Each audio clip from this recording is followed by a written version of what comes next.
our high school graduation rate increase dramatically so that we're gone from a very dismal rate to just almost at the national average. We've been seeing our college completion rates increase, so we're just a tad under the national average, about 29th now in the graduation attainment of our population. But we need to start thinking about what do we need to do for the future. If we're going to get to 2030 and really have what the workforce requires, we need to be thinking a little bit differently. And so today I'm going to tell you a little bit about a policy that is starting to really gain some traction in the state, that of setting a Florida post-secondary attainment goal. So what is a post-secondary attainment goal? That's so funny. It's basically saying that we know that we have a working age population roughly 25 to about 65, and saying what is the percentage of that poverty population that has an associate's degree or a college degree or some kind of high quality certificate that really has a wage benefit if you've earned it. And why is that important? It's because in 2009, the Lumina Foundation issued a report, the Stronger Nation report, and said that they had been looking at the statistics. They've been looking at research coming out of Georgetown University's Center on Education and the Workforce. And it was quite clear that the jobs of not the far future, but the near distant future, and perhaps even now, because that report was from 2009, was going to require about 65% of our working age population to have some kind of high quality certificate or degree. But the numbers, no state was even remotely near there. Florida was maybe in the mid-30s at that point in terms of the percentage of its population that had an associate's or bachelor's degree. And then there was sort of an unknown number of Florida residents with a high-quality certificate. So at that point in 2009, we started having this conversation. And at this point, there really is a trend, a fast-developing trend, in states adopting a state post-secondary attainment goal. And I say that because it's very different than just a completion goal. In this state, we have been focusing on really increasing the completion rate of our 18 to say 24-year-olds who are completing college. We're making progress. We've actually had, we've got performance-based funding. We have a number of other policies in place for that. But that's only dealing with a part of the working age population that we have now or that we're going to have. We also have a lot of adult learners that started college and didn't complete or have never gone on beyond high school. So a national trend. We've got 28 states now and possibly even 29 or so, because I just read this morning that New Mexico had announced a goal on Friday. And the national attainment rate since 2009, when it really started being rigorously and consistently tracked, has been ticking up. And it has actually been ticking up in Florida as well. So we have some good news, but there's also some bad news. And the bad news is that it's not ticking up fast enough if we don't think about what we need to do to make some changes between now and 2030. So I'm going to give you an example or two of how this is actually being implemented in a couple of states. Tennessee Governor Haslam announced a drive to 55. There is no one set goal that different states are adopting. Lumina's original goal was to suggest that 60% of the working age population needed a degree or certificate by 2025. But Tennessee adopted 55% of Tennesseans having a college degree or certificate by 2025.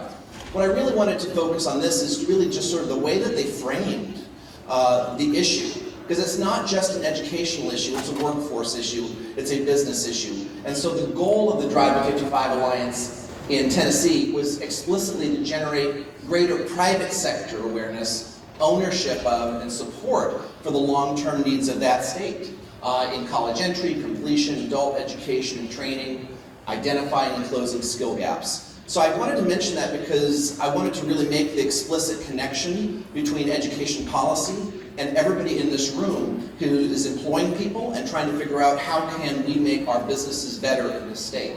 That we need the business community with the education community, with philanthropy, with the public sector, really coming together to figure out what that solution and strategy is going to be to help us get to where the state's going to require based on the talent gap that we currently have. Right now, why is this important to Florida business? Just going to go through this very quickly, but we all know we have a significant mismatch in the jobs available and the skills of applicants. At any given point, Florida might have 500,000 available jobs and 250,000 job seekers, but there's not a match between the jobs that are available and the people who are looking for them. We heard from Mark earlier that there's going to be 2 million more jobs needed net by 2030, a large percentage of which are going to require some form of post-secondary education. And again, that does not necessarily mean it has to be a 2-year degree or a 4-year degree. It could be some form of post-secondary, meaning post-high school certificate, but it's got to be one that's high quality and that's giving a wage premium to the holder of it. That's what makes the difference between a student that is not completing it and then a student who is really on a different income trajectory and a different career trajectory over the course of their career. You also heard from Pam and from Mark that tomorrow there's going to be released a Florida Jobs 2030 report. A lot of business leaders in the state have been involved in looking through this report and advising on it. It really is going to be looking at the different skills gaps that we're anticipating, not just statewide, but regionally, and trying to figure out how can we use this powerful data then to start figuring out the plans that we need, statewide, but also locally, to really focus on increasing the attainment rate of our population, both the students coming up from the system and those who might have started college, which is a huge percentage, about 25% of the state population has had some form of post-secondary ed but not completed, and students who are somehow not even finishing high school. We need to work on all 3 of those areas. And my last point on this slide is really to say that we need to fully align that education curriculum and the future workforce needs. This is not an education problem, it's not a business problem, it is an education and workforce talent development problem. We need to work education and the business community together to get to where we want to go. My last slide is really just tell you a little bit about the work that's being done on this particular problem. We have some strong early partnerships with the Florida College Access Network, the Florida Philanthropic Network, the Florida Chamber Foundation, several foundations that are the Gates Foundation, Lumina, Helios Education Foundation, and we're really right now working on a strategy. How can we elevate this issue? How can we get it to be more powerfully understood in the business community, in Tallahassee, around the states? How can we build the various sectors of the state together to really have a dialogue on where we want to go? Because it's not just going to be about setting a particular numerical goal by a particular date. It's about how do you and your local community come back and meet with your college presidents, and meet with your business leaders, and meet with your local philanthropies and charities, and sort of come up with a plan for saying, if our community needs to get to here by this year, how are we going to do it? And it's going to be different in different regions of the state, and that's a powerful problem that we're going to have to solve together. We're in the point of expanding our list of partners. So if you're interested in this topic or you want to learn more, I urge you to get in contact with me, and I'll get you in touch with the folks who are working on this issue around the state. We're at the point of trying to figure out what data and research is going to be necessary to figure out the right goal, statewide as well as regionally.